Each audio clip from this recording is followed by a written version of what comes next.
He has spoken on the topics faith, family, and freedom in Cuba, Belgium, Brazil, Congo, UK, and all over the USA to crowds from 14 to 40,000. International leadership speaker, trainer, and coach. Author of Learn to Raw Leadership, Attitude Hack, Live a More Excellent Life, 5 Battle Strategies of a Victorious Warrior. 2021 President's Lifetime Achievement Award recipient. Founding partner of the John Maxwell team. Toastmaster International Speech Competition semi-finalist. Founder of Tell It Like It Is TV, ThatGuyRocks.com and ThatGuySpeaks.com. Creator of Story Power TV, Transforming Grace TV, and Leading Leaders Podcast. Producer of 4 TV programs and podcasts for Liftable TV and World Trumpet Television, as well as multiple social media channels. Please help me welcome J Loren Norris.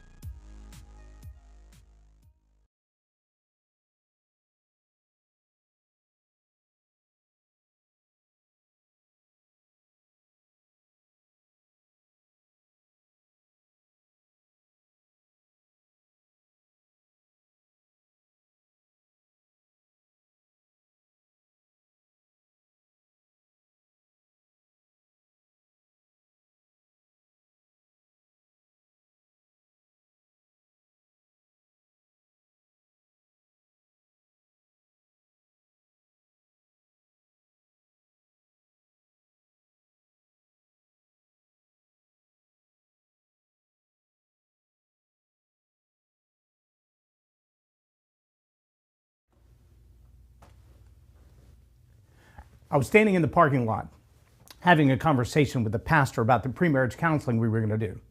I see my 2 boys out of the corner of my eye running across a busy parking lot to get in the car. I yelled at the top of my lungs, "Stop!" And they did, right where they were. It was like their feet were glued to the parking lot. Their little bodies went forward, but their feet stayed right where they were. But they weren't the only ones. And that's what I want to talk about in this episode of Leading Leaders. Stay tuned. Subscribe now for our extensive video library of leadership lessons promoting faith, family, and freedom.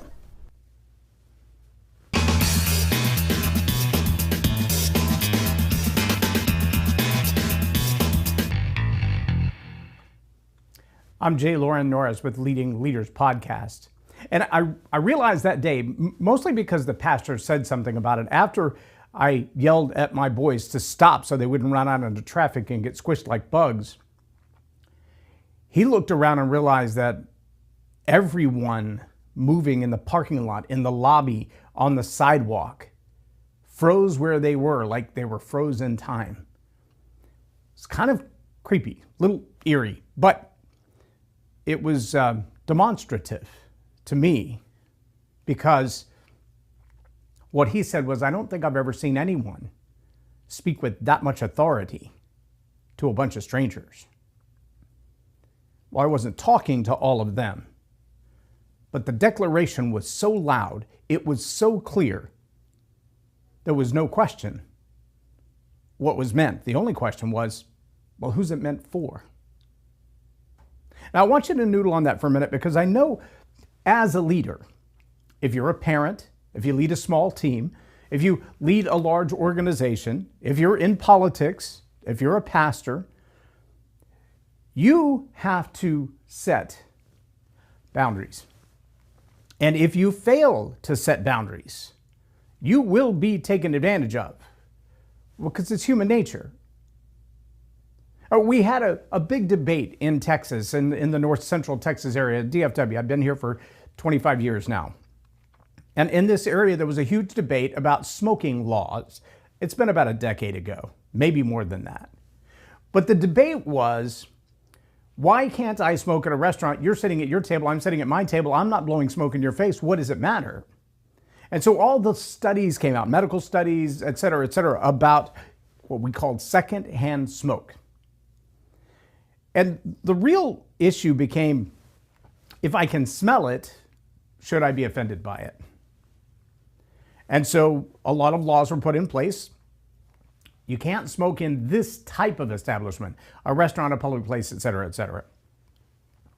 So people would kind of cut the corners. They would say, well, if we're a restaurant, but we have a bar, then we can have smoking, right? Because you can smoke in a bar, but not in a restaurant.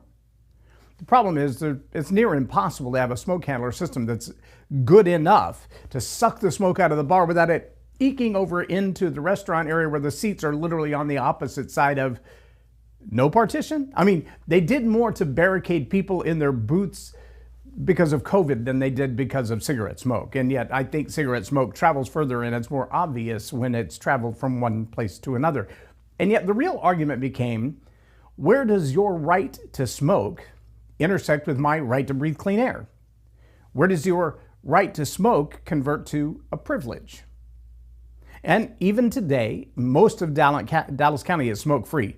All public buildings, all government buildings, all restaurants, hospitals, schools, shopping malls are all smoke-free. In fact, most of them have a sign on the door that says no smoking within 25 feet of the building.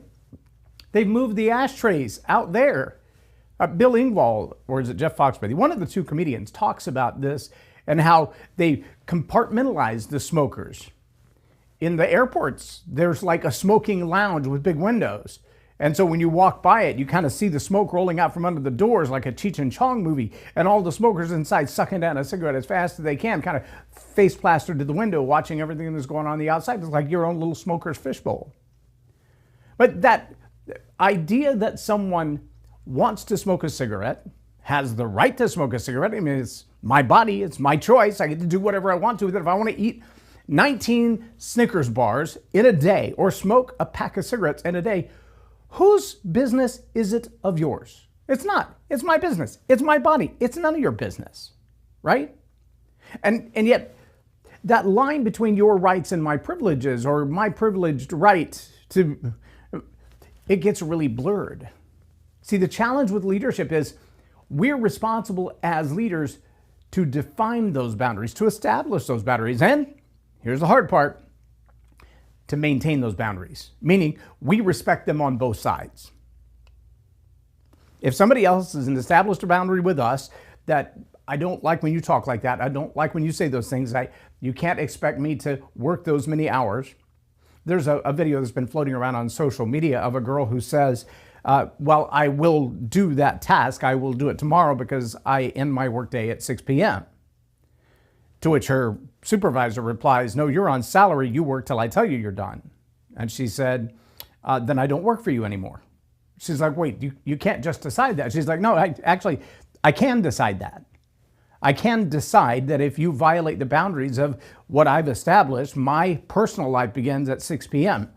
From 6 a.m. to 6 p.m., I may belong to you. I have to do everything you ask me to do. I will do it on the time frame that you asked me to do it. But at 6 p.m., it's my life again. And if you're outside those boundaries, we no longer have a relationship. Now, what you do when someone violates that boundary, now, see, that's a whole different thing, right? Because there are people, they call them Karens, which is really unfortunate because that's my wife's name, but they call them Karens in the community, in the world, in the social media world, when they violate your conscience or they insist that you park your car on that side of the street, or you put those kind of flowers in front of your house and not that kind of flowers. You can't run that up your flagpole, but you could put this on it. In fact, in this HOA, you can't even have a flagpole. And so there's someone who walks around in your neighborhood and judges the appearance of your house, the length of your grass, the number of weeds that you have versus grass blades that you have. Yeah, there are people whose sole purpose it is in life to violate your boundaries or establish their own.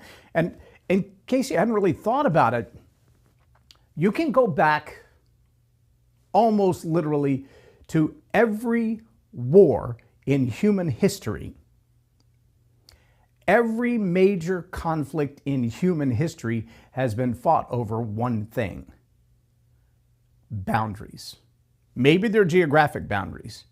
Maybe they're legal boundaries. Anybody ever read any bits and pieces of the Declaration of Independence? There was a whole series of things that they're like, you've got to stop doing this. You may be our king, but you can't do this and this and this and this and this and this. And that's what the Declaration of Independence was all about. I'm reading a book right now, and it talks about a scene where George Washington took his troops right down the walkway, the main thoroughfare, to where the statue of the king was established, where this big, giant, 3-meter tall statue was erected of King George. And he read out loud the grievances of the Declaration of Independence to his military troops. And when they were done, they ripped the statue down, they cut it up in little pieces, and they took all the lead from that statue and they took it to a smelting pot and they melted it down and made 40,000, some exact number, 40,228 or something like that, musket balls, bullets. Of the statue, they made ammunition. They took what was erected to honor the king and used it to fire back at his troops. Why? Boundaries. The Boston Tea Party. Boundaries. Every navigable war that we've ever seen. Boundaries. Divorces. Boundaries. Altercations in the street. Boundaries. Did you look at me like that? Did you say that to me? Are you talking to me? Boundaries. They all start and end with boundaries. But see, the challenge is we have those people in our lives, the bosses, the spouses, the narcissists, who insist that they are the only ones who get to establish boundaries. I saw a great post yesterday. I had to share it. It said, stop telling your little girls that little boys are flirting with them or have a crush on them when they touch them or poke them, because you're setting them up for abuse, connecting that physical altercation with love. Ooh, that's good. That's good. See, years ago, I told my boys when they were young teenagers, 13, 14 years old, and first started really having interest in girls, I said, if I ever see you play fight, wrestle with your girlfriend, I'm going to take you outside and I'm going to pin you and I'm going to show you what it's like to be abused. Why? Because you don't need to play like that. You want to wrestle with somebody? We'll wrestle. We'll pull out the mat. We'll go get the boxing gloves. We'll put on our karate gear. We'll put on our pads and our helmets and just beat the daylights out of each other until you get it all out of your system.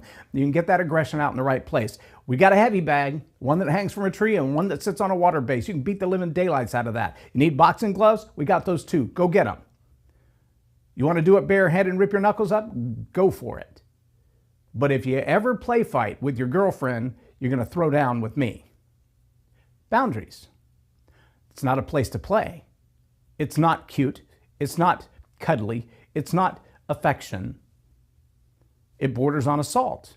And when it gets out of control, when you've lowered that boundary of what you're willing to do when playing, when you're angry, you're going to express yourself in a very similar way. That's a really bad place to be. You've got to establish those boundaries early on.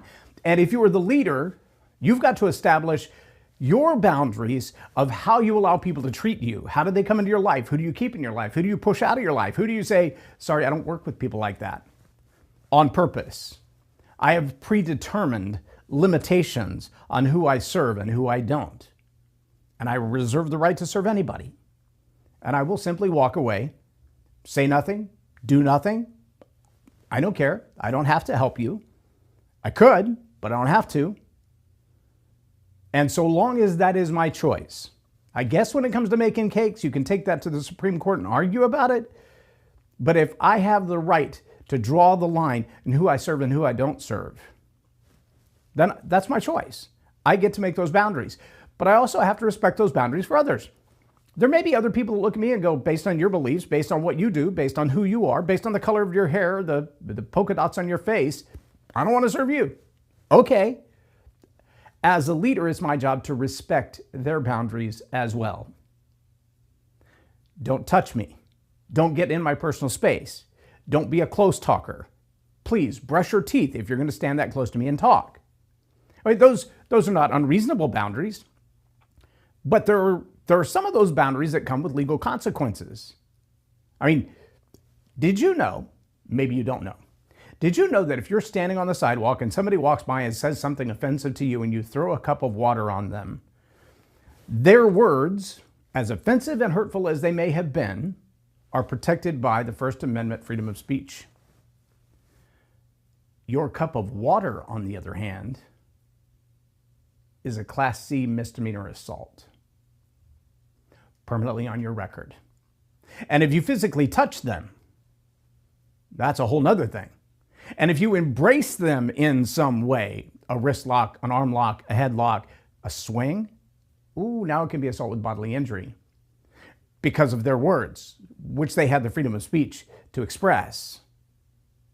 Even if they said something stupid and intentionally hurtful, those words are protected by the freedom of speech. No, I say that with the caveat that currently there are laws being created that in the history of 250 years of our nation have never existed. Laws that say, you can say anything you want to except that word. You can think anything you want to except you can't think like that. Because if you think like that and then say that, then that's hate speech. And if it's hate speech, then you could have hurt someone's feelings. And so we're going to categorize that like assault. Maybe you've heard of, mean tweets, bad words, things that are said on social media platforms that all of a sudden everybody's all up in arms about. Maybe you don't know this.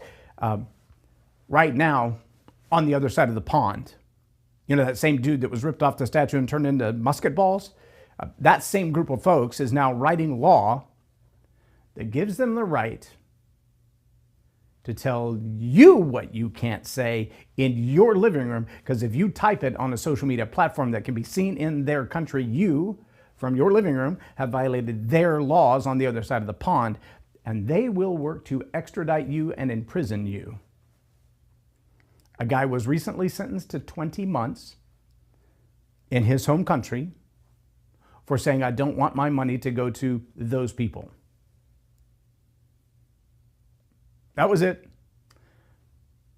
If I go to buy a cup of coffee and they say to me, would you like to donate X to this charity? Would you like to round up for this charity? Happens all the time. Almost every place that you go now, if there's any change, I don't care if you're buying a sandwich or you're buying coffee or you're buying ice cream, they invite you to round up the change for some charity donation.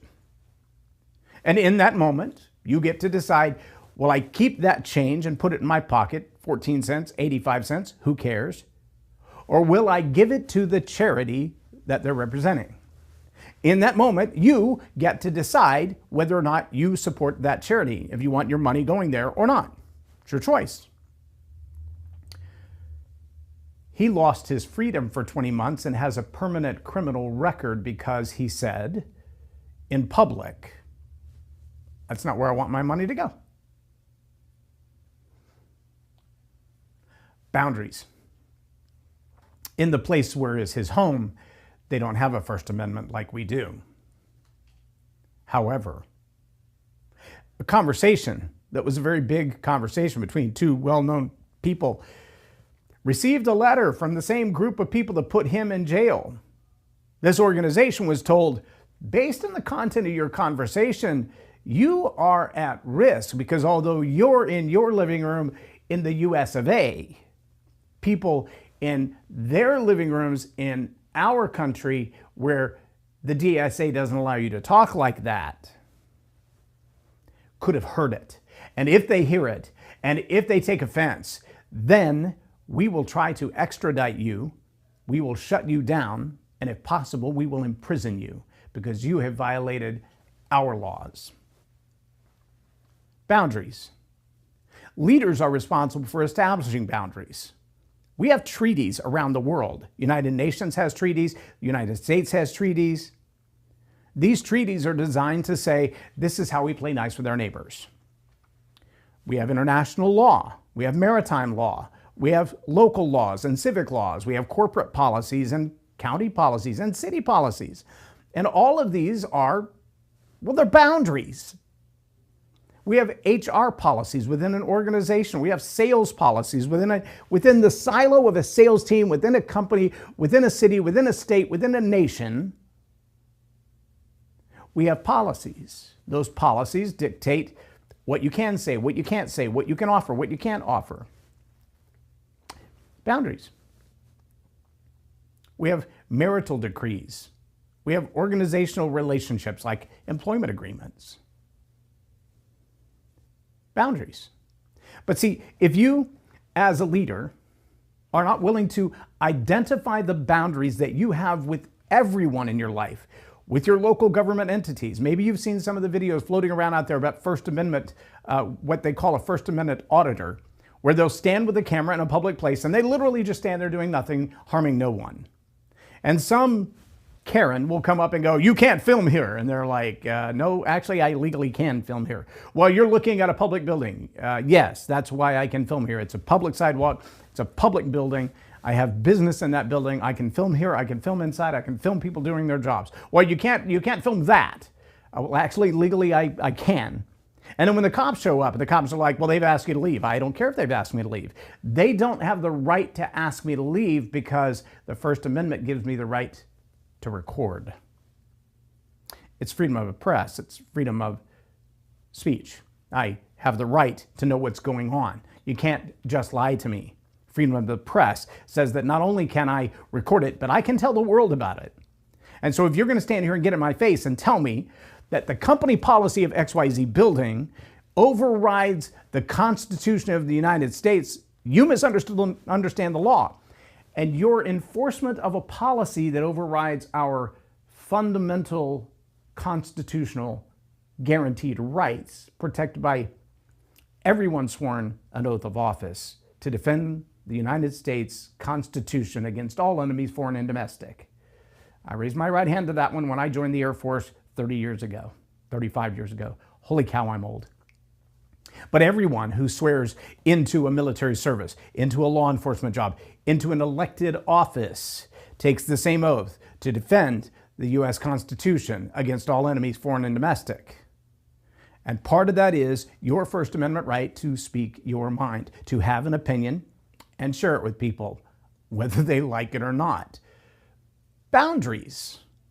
And sometimes the boundaries that we have to establish for ourselves personally, and the boundaries that we have to establish as organizations, and the boundaries we have to establish within our relationships, there are certain things that my wife says, "No, you're not doing that."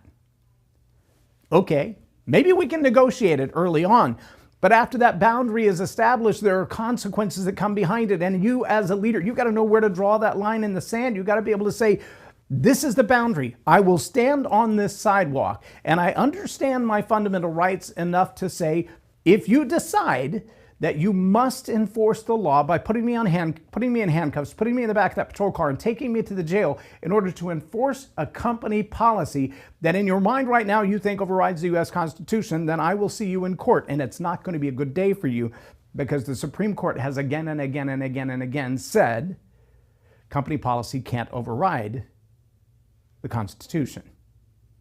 If there's an argument between the two, the company policy always loses. Boundaries. When companies start making choices and decisions, when local governments or governments off of our soil make decisions that impact our Constitution, we as American citizens have to draw the line in the sand and say, "That's a boundary, and I'm not going to let you cross it. And I will stand at this line and meet you toe to toe. And if you have to be turned into musket balls, Captain Statue, musket balls it will be." But to draw that line, now maybe you can think back to being the parent of a toddler. I've been the parent of a toddler, I am the grandparent of a toddler. I have those in the terrible twos and some in the fours. And I can tell you right now, establishing boundaries.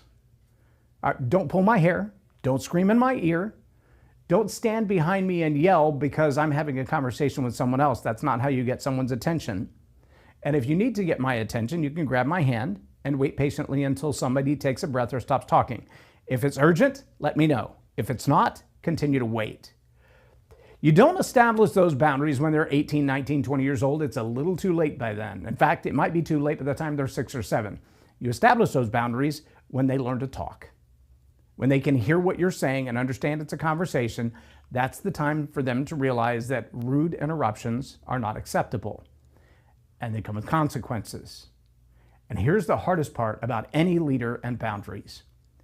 Boundaries mean nothing if consequences are not consistently enforced.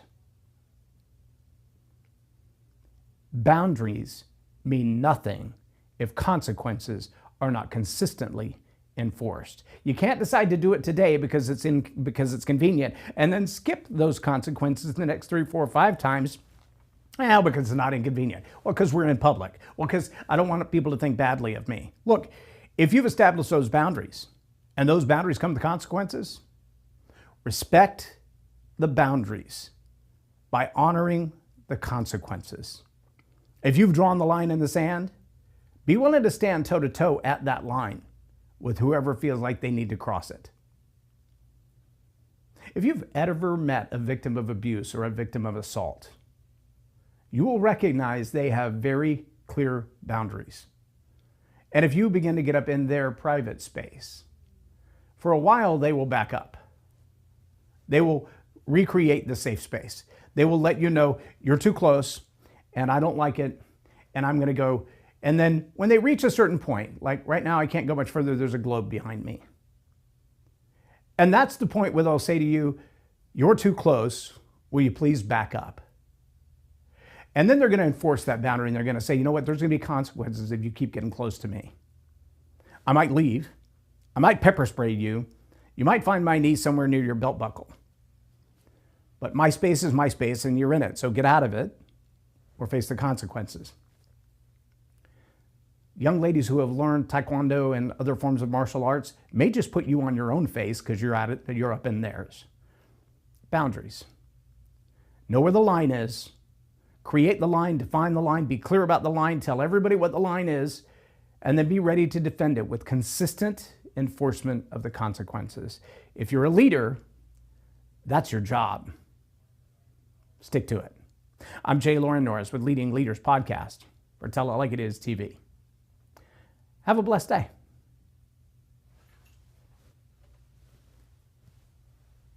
Loren is a master teacher on storytelling, and I learned so much. I'm really going to have to sit down and go back through everything, and I think I might have to have some more coffees with Loren, but it was totally worth my time, and I really highly recommend it if you're looking to grow your ministry, grow your business, grow your career.